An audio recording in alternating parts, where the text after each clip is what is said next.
Welcome to the ARC 1015 construction management portion of our course. It's the wall section that we'll be doing. I'm just going to quickly go through the handout. I've got some marked up elements here that I've scanned this copy that I'm working from into Blackboard, so you can kind of use this as a way to help you move along in your project. Pretty straightforward. Items for completion, the line weights that are required. This is how we're going to set the drawing up on the sheet. The key thing here is to get the grid in the center of the page. Equal. Come down 50, do your grid bubble, which is 50 millimeters diameter. And draw your grid in. And then we're going to start the underside of the footing just 50 millimeters off that line. So just measure up 50 millimeters at 1 to 1.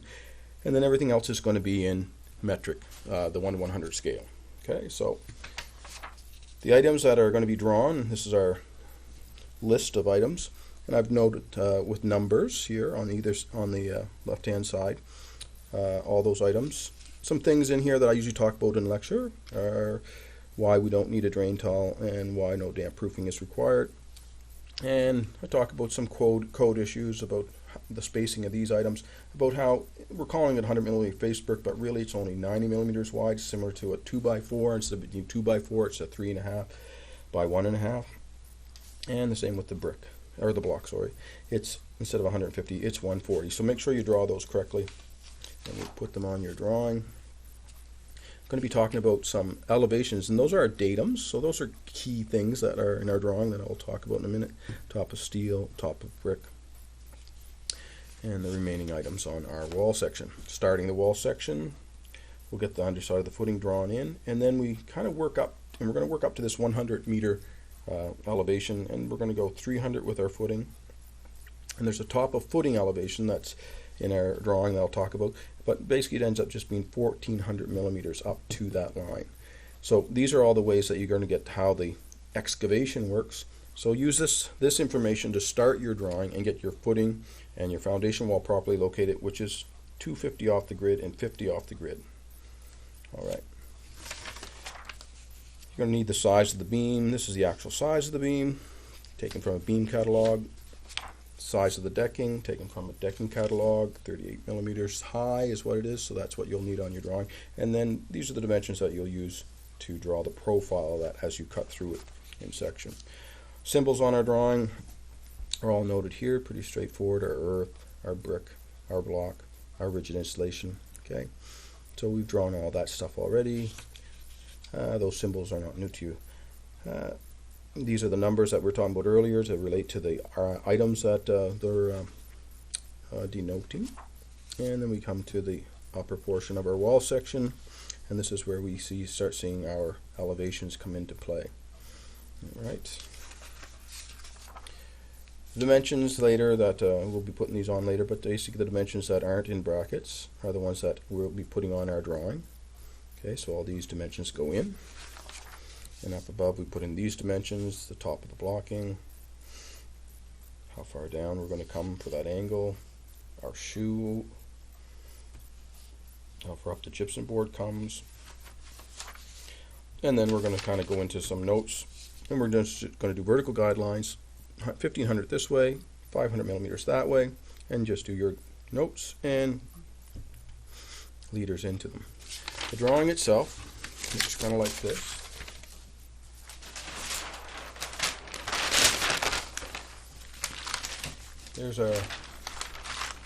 It's kind of like our footing boxed out, roughed out. 50 millimeters up, and then start using our 1 to 100 scale to do the rest of the dimensions. 300 millimeters. Goes up 1400. As you can see, we've got 100 is going to be our kind of governing datum that we always work from our top of our entry level concrete slab, and then we're going to come down 1400 to the top of the footing. Okay, when you're drawing this, get that wall in place, the foundation wall in place, and then you'll be able to kind of, once you get that in place, the block is right on the back of that, so you're going to go 140 and then 50 millimeters for your rigid insulation. That should be in there, and then 30 millimeters for airspace, and then the 90 millimeter face brick. You should have a 10 millimeter overhang here. Then you measure up 200 for our module of our block, right? There should be a little mortar joint right there. But we measure up 10 millimeters for the mortar joint and then 190 for the block. Okay? So it's a 200 millimeter module, 200, 200, 200. Okay? So that's all you do. You just measure up and then you put your 10 millimeter joint in. The brick, there's 3 brick per block. So you just have to divide that evenly by 3. Then you come up the wall and you get to the top and it looks a little like that. So basically you have your top of steel elevation, which is 3.837 meters above the top of the foundation. Okay, top of the slab, top of the foundation, same thing.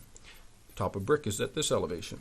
We've got the top of the block. Top of the block is at this elevation, which is right here. That's how high up the block will come, which is 3.4 meters. Our steel beam, which is noted earlier, is here. It's 100 millimeters down from the top of the steel, and it's centered on the grid. You always center the beam on the grid and the dimensions, so you get that located. Once you get that located, then you can get everything else located. There's a 100 millimeter shoe here for the joist. This here ends up being basically 10 millimeters and 50 millimeters. So that's 10. That's from there to there is 50. It's a 500 millimeter joist, so it's 500 from here to the bottom. Come up 10, and you come up 50. The joist just kind of stops there. Sometimes if it's at a column, then it would tie into the column, but this one isn't, so it's going to stop here. And that's your top of your ceiling, or the underside of your ceiling, which is at 3 meters above the floor.